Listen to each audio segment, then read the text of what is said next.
Good day, everyone. This is Lore Febanyal, your discussant for today's lesson. I will be discussing the subtopic of chemical equilibrium, which is the 2.2 equilibrium constant. But before anything else, let's proceed to the objectives of this lesson. First objective is define what is equilibrium constant. The second one is give real-life examples where equilibrium constant is applied.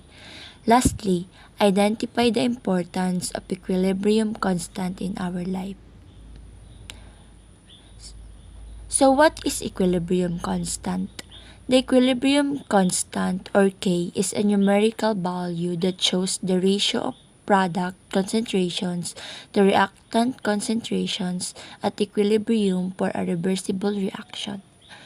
Also, it considers a general reversible reaction. When reversible reaction occurs, mean forward and backward reactions are happening. For example, lowercase and uppercase a plus b is reversible to lowercase and uppercase cd. So let's know what is the chemical equation symbols. The first one is the plus. It means that it combines reactants or products. Example, C plus D means C and D react together. The second one is the reversible reaction. It means that the reaction can go both forward, left to right, and backward, right to left. The third one is the lowercase letters. Stoichiometric coefficients. It means that they indicate the number of molecules or moles of each substance involved. The last one is the uppercase letters. Chemical species.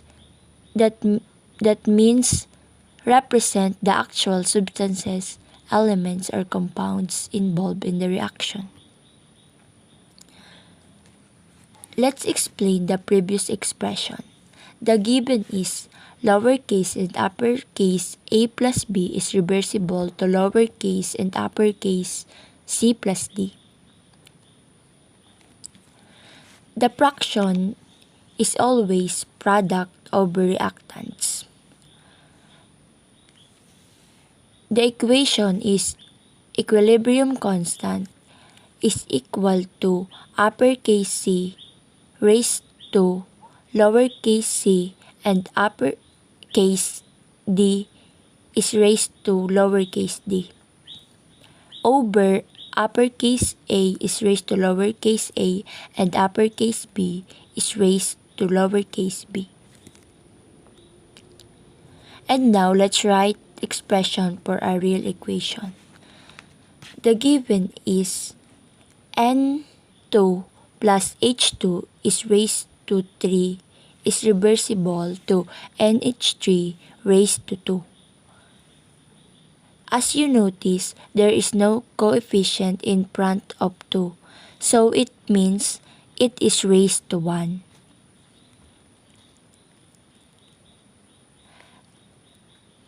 Kc, or the equilibrium constant, is equal to NH3 raised to 2 over N2 and H2 raised to 3.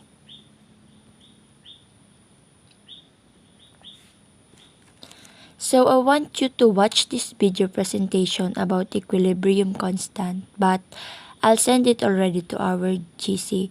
So let's now proceed to the importance of equilibrium constant. Application or relevant of equilibrium constant have a wide range of applications across various fields, including predicting reaction direction. It is by comparing the reaction quotient, or the Q, with the equilibrium constant K, chemists can determine the direction of a reaction towards equilibrium. So first, in optimizing industrial processes. In industries like the Haber process for ammonia synthesis, equilibrium constants help in optimizing conditions for maximum yield. Example, in the Haber process making ammonia for fertilizers. The equilibrium constant helps engineers choose the best temperature and pressure. Environmental management. Understanding the equilibrium of pollutants allows for effective remediation strategies. For example, in wastewater treatment, equilibrium data help predict how heavy metals or acids will react and how to neutralize them safely. In pharmaceutical development, the stability of drug formulations relies on understanding the equilibrium between different molecular species. Example, in medicines like aspirin, understanding equilibrium ensures the drug remains stable and effective during storage and in the body. The lastly is the chemical equilibrium. Many everyday reactions depend on equilibrium principles. For example, carbonated drinks stay fizzy because of the equilibrium between dissolved carbon dioxide and the gas above the liquid. When you open the bottle, the equilibrium shifts and gas escapes. So this is the summary or the key points about the equilibrium constant. Equilibrium constant for a reaction at a particular temperature always have the same value. Also, the values of Kc or the equilibrium constant are generally reported without units. In addition, it is temperature dependent.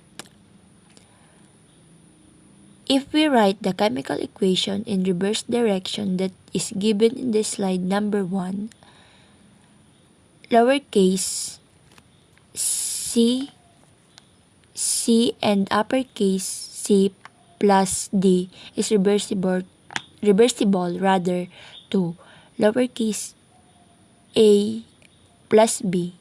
So when the expression will change, then the value of equilibrium constant will also change.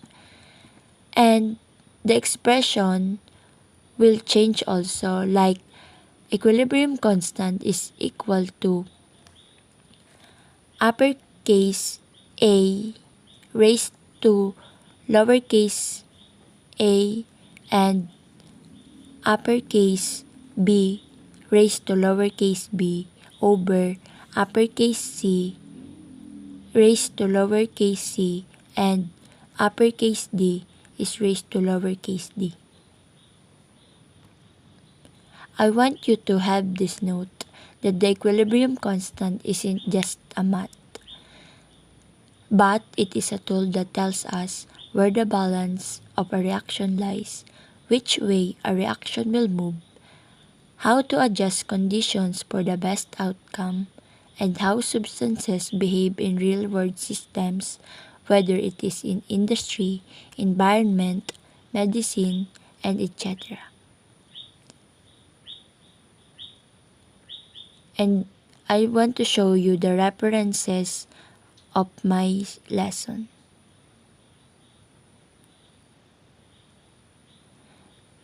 Thank you for listening, and that is the end of my lesson. Thank you.